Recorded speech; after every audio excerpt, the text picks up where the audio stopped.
Hi, my name is Michael LoVaglia, and my Aunt Rosie recently passed, and I wanted to honor her memory by telling you the story of our family's rich history and tradition of canning our own tomato sauce in the backyard of my aunt in San Jose, California. It was important to me to show the dynamic of my family coming together once a year, and I think it really speaks to the Italian-American experience in the Bay Area and probably across the country. So let me take you back to 2005, where this little vignette begins.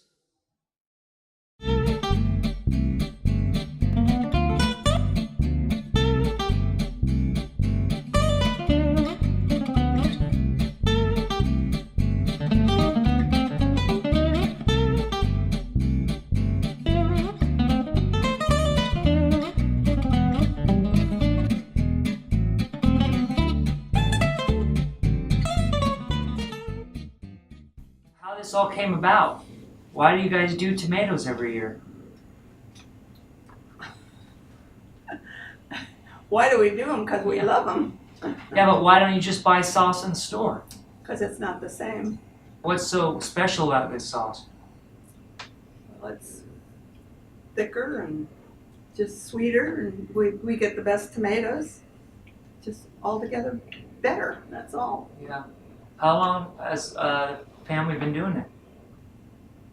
As long as I've been in the family, and I've been, how many years? 60, well, let's see, we were married 62. Well, what year did you get married? 1940, 1942. And Grandpa built the machine, right? At the cannery, helped him, get the parts or whatever. He built it all by himself. No, I don't know if he did or not by himself. But anyway, it's a good machine. We don't have to grind it by hand anymore. How did that work? How did it work before? Well, I wasn't in the family when they used to grind it by hand, Oh, you weren't. but they did. And that was probably a long process. Where does this all take place? At Teresa's house, sister-in-law Teresa, up the street, 1375 Whitehurst Court. So, what's your job in the whole thing? What do you do? I pour the sauce into the jars. That's what you do? Mm-hmm. Everybody has their own job, huh? Specialization, Yeah.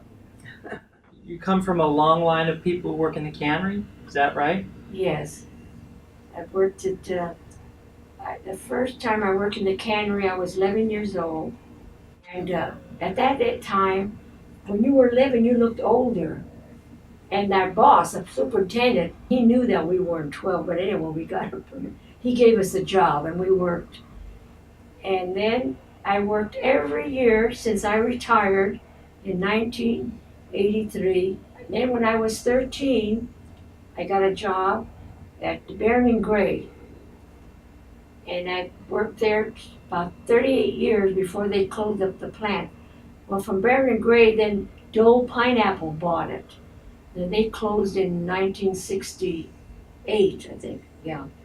So then I went to work for Glorietta's for a couple of years, and they closed up. And then I went to Contadina, and I worked there 10 years until they sold out. So now there's no more cannery. So I've worked all those years in the cannery since I was a little girl. And I enjoyed every bit of it. This happens the same time every year, the same weekends, or? In September and October. When they were working in the cannery, we always did them in October because the cannery season would be over and everybody would be home to help. And who does all this? Who's all involved in this whole process? My son, my daughter-in-law, my brother-in-law, sister-in-law. Today we'll have my grandson with us too. And my niece and all her kids come and help. Tonight, what will you do? Tonight we will cut the tomatoes. By hand with... First, they'll be in a tub with water, wash them.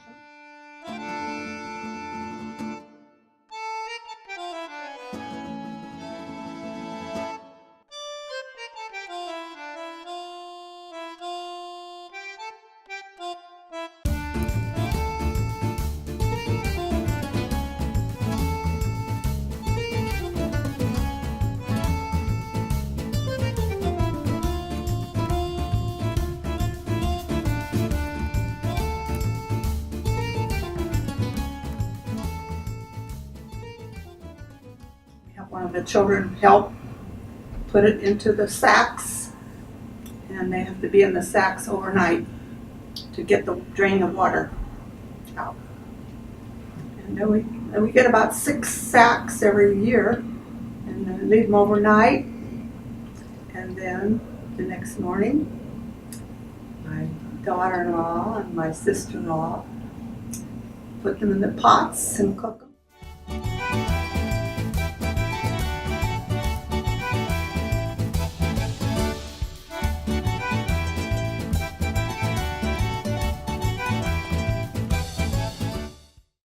I get there usually around 6 o'clock, and they're already started to cook. And about 7:30, I think, they have to put them through the grinder.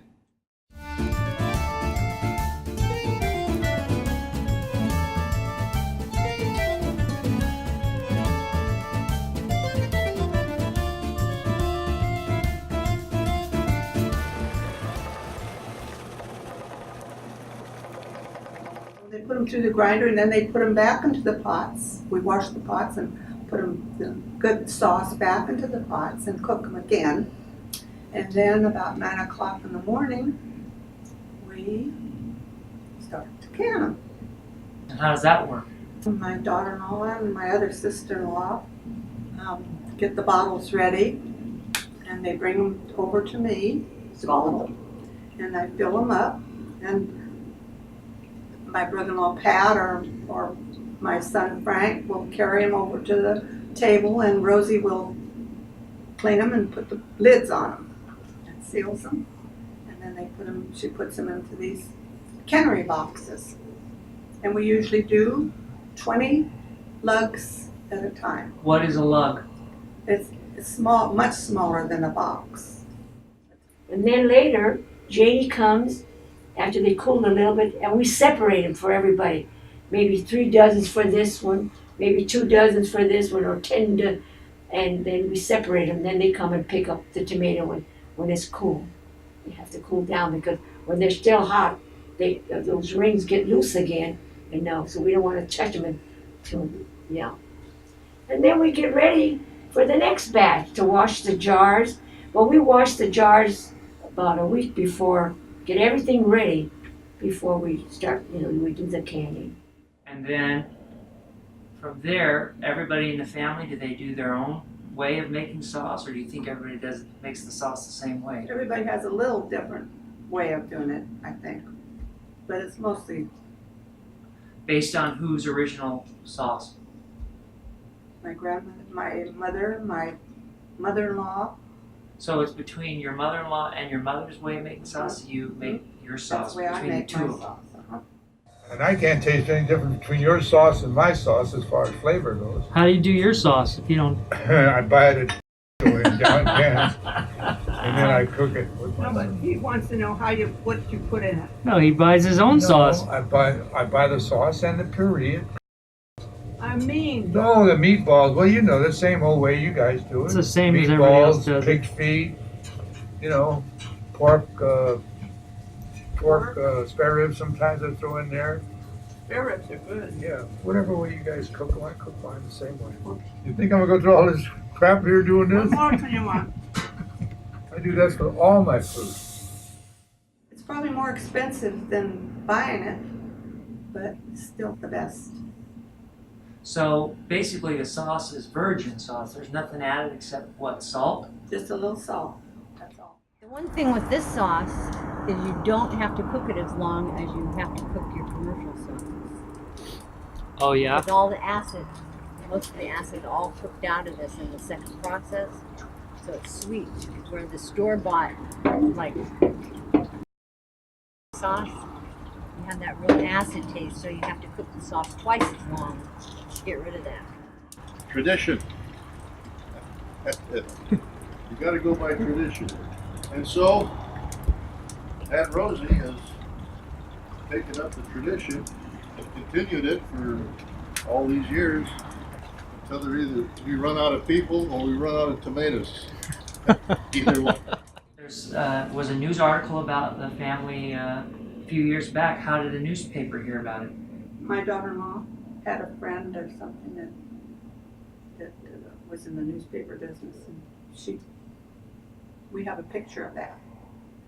And they just came and interviewed you? Uh-huh. They talked to you? Yes, it was very nice. We had a nice picture in the paper, and everybody called us and asked us about our tomatoes, the whole thing. And there were some recipes in the newspaper too, right? Why hasn't the family decided to maybe sell this sauce? Sell it? Yeah. Too much work. Too much work to do that. Has anybody asked about that? Buying it? Where can we get the sauce? No one's ever asked that? Like somebody that's not in the family? Oh yeah, but there has been people that said, why don't you do something with it, but we wouldn't do anything. So this tomato canning over the years is sort of the glue that maybe holds your family together, you think? Well, it's that too, and it's the way we were raised. The way we were raised, that my mother taught us respect. Your upbringing, you attribute that to your mother and father? My mother, that's the way they were. They're very hospitable. People come over, she made them feel at home. And her neighbors, a lot of them, they would come in the afternoon to visit my mom. They didn't even want to go home because their husbands weren't like my dad. The poor wives, they couldn't buy what they wanted. They couldn't do what they wanted. They used to hand over their chicken. They used to come and tell my mother. They used to cry on my mother's shoulder. My mother used to advise them, you know. It wasn't that way at our house. No matter who came over, the table was always set. Always food on the table. And a lot of times, my brother's friends that I went to school with, their mothers were working, they locked the doors, and the kids couldn't get in the house to get nothing to eat. So what did we do? My brother would bring them over to my mother's house, and my mother would give them sausage and put food on the table. And you know, those kids never forgot about that. There was always plenty to eat. They used to give food to the hobos. In those days were hobos, you know, tramp, we call them tramp. They didn't come for money. They wanted food. So this is based on a Sicilian recipe and Tricanese. For the sauce, you fry the garlic and the onion and the meat. and what kind of meat do you use? You can use pork and beef. Pork makes it smell sweet, good. Pig's Or you- feet you use, You right? can use pig's feet, you can use sausage, anything pork, because that makes it, and you can even make chicken in the gravy, makes it sweet. Now that's red pepper, cayenne. There is salt in the sauce already, but I'll put another. And I salted all the meat, so that's got all the salt in it too. I also put a couple of these red peppers. We like our sauce hot. Frozen parsley that I grew in my yard. Already chopped and everything, so I'll just put some of that in there. A lot of people use rosemary and a lot of other stuff, but I don't. I don't like rosemary.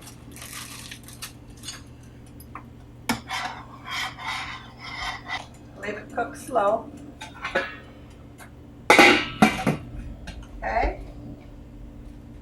Now I'll clean a mess. So do you think you'll continue doing this for much longer, or what do you think? It seems like it's a long process. As long as we can, we will. When we can't anymore, we just won't. Is it just the tradition that you like, or is it because you like the sauce, or both that you keep doing it? I mean, at some point, I think you'll be too tired to do something like this. Do you think it will continue after you're done, or? Well, we're all getting older, so the young ones will have to take over.